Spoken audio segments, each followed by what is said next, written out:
Hey guys, it's me, Claire. So today I'm going to be going through all the books that are on my June to be read. So in June I'm participating in the Olympic Games Readathon, which I'm really excited about.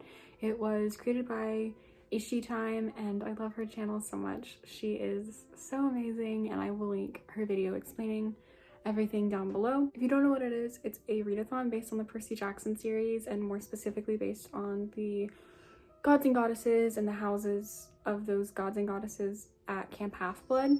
My dog is whining. Don't know why. Mojo, are you okay? I don't know why.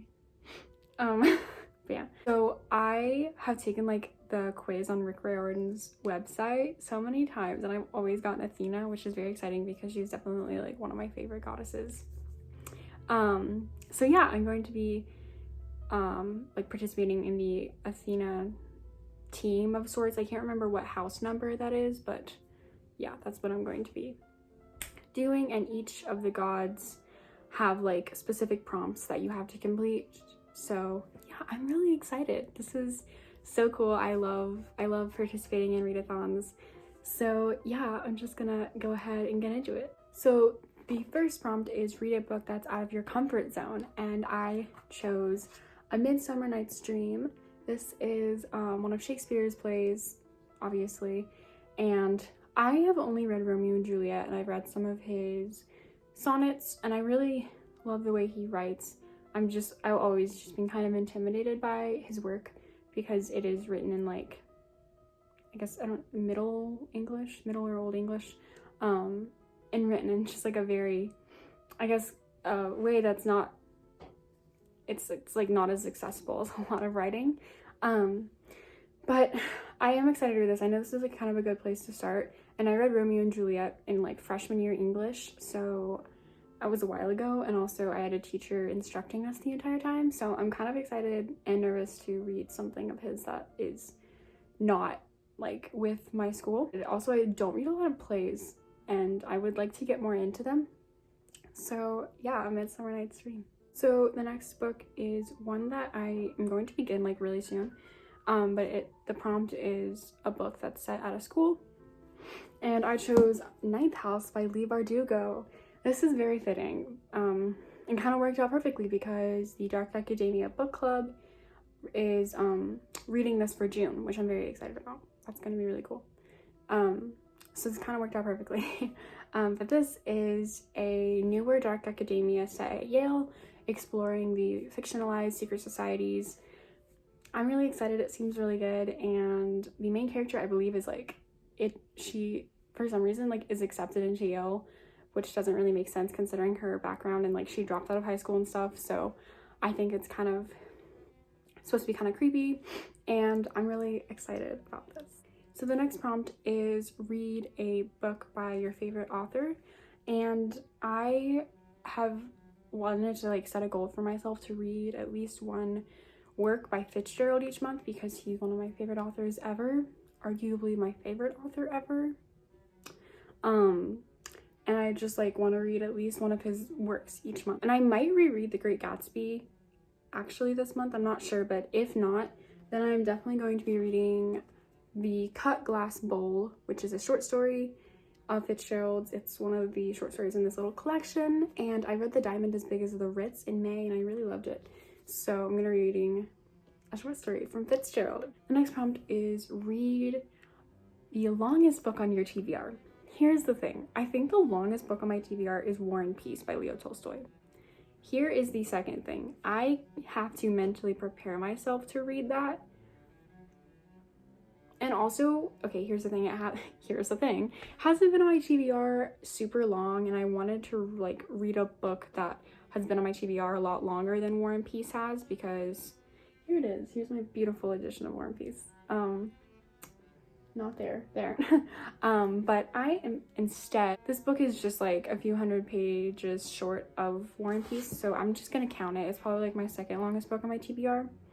But it is A Little Life by Hanya Yanagihara. But I'm very excited to read this. I think this is like 800 pages or so. But everyone I know just loves this book, says it's absolutely brilliant, and I want to love it too, maybe. But I'm very excited, and I know she has published another book, and I can't remember what it's called, but I remember reading the synopsis and it seemed really, really interesting. So I'm very excited to just like read this in general because everybody loves it. So yeah. The next prompt is a book with a bird on the cover, and I'm very excited about this because it is a historical fiction. I'm choosing The Dressmaker's Gift by Fiona Valby. Yeah, Fiona Valby. And this is a historical fiction set in Paris during World War II. I love World War II historical fiction. It is just a book dealing with like a lot of different characters. I believe it's somewhat of a character study, which I'm very excited about because I generally really like character studies. And yeah, I'm very excited to read this. My grandma gave this to me not that long ago. And I just super excited. And there's little birds, little like crows, I guess, maybe ravens. So yeah, The Dressmaker's Gift. I'm very excited. And one of the main characters in this is named Claire, which is my name. I always get really excited when I read books that have a character with my name in it, which is like kind of narcissistic, but it's just kind of exciting. I don't know. I feel like everyone's kind of like that though. So that was the last prompt for the Olympic Games Readathon, and the next few books are just books that I want to read in June. So this I'm actually reading right now, and it is The Picture of Dorian Gray by Oscar Wilde.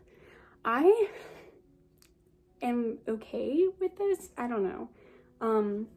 I'm like a little under halfway through, and I don't know. This is about Dorian Gray, who a portrait is painted of him, and he basically just becomes obsessed with staying young and not growing old, and you know, everything that comes along with that. So yeah, I love the cover of this.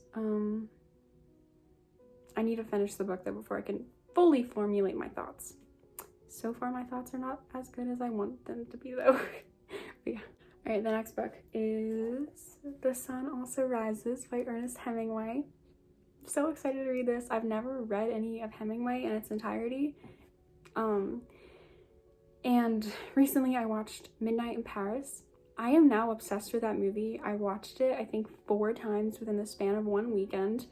And if you don't know what it's about this guy named Gil who travels to Paris with his fiance, and he basically he's a writer, and he's kind of really interested in the 1920s, and basically like when the clock strikes midnight in Paris, there's like Paris kind of becomes the 20s for him, and he meets like Hemingway, Fitzgerald, and all these other writers and artists at the time, and Hemingway is featured largely in that movie, and I love it so much. And all the writers, they speak the way they write, and I just have to read Hemingway as soon as possible. So that's what I'm gonna do this month.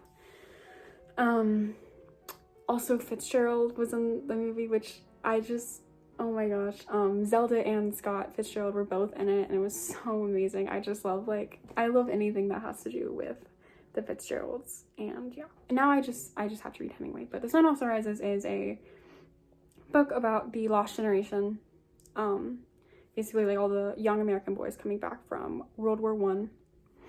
And yeah, I'm excited to read it. I don't know exactly like what the plot is or what exactly is going on, but I have a general perception or conception of it. So the last book I actually pulled out of my TBR jar, because I created a TBR jar a few weeks ago just like so I could have one, and I think it's kind of fun. And I pulled this book out of that jar, as I said. But it is A Gentleman in Moscow. So excited to read this. This is a historical fiction set in Russia during the Bolshevik Revolution, which is so interesting. If you have watched my channel before, you probably know I love Russian history, and I am very excited to be able to read this. And this basically is just about a man, I think, living in Moscow during this time, and his experiences with, communism and what that entails and what, happens. And yeah, I'm very, very excited to read this. So those are all the books that I'm hoping to read in June, and I don't know if I'll get to all of them because some of them are pretty thick, but I would like to get to all of them. That would be kind of nice, but we'll see. So yeah, I will link like the information on the Olympic Games Readathon if you're interested down below. And as always, I will have my Bookstagram and my Goodreads down below, where my book reviews are much more articulate. But yeah, so I hope you guys enjoyed this video, and I hope you guys are all staying safe, and I will see you guys in the next video.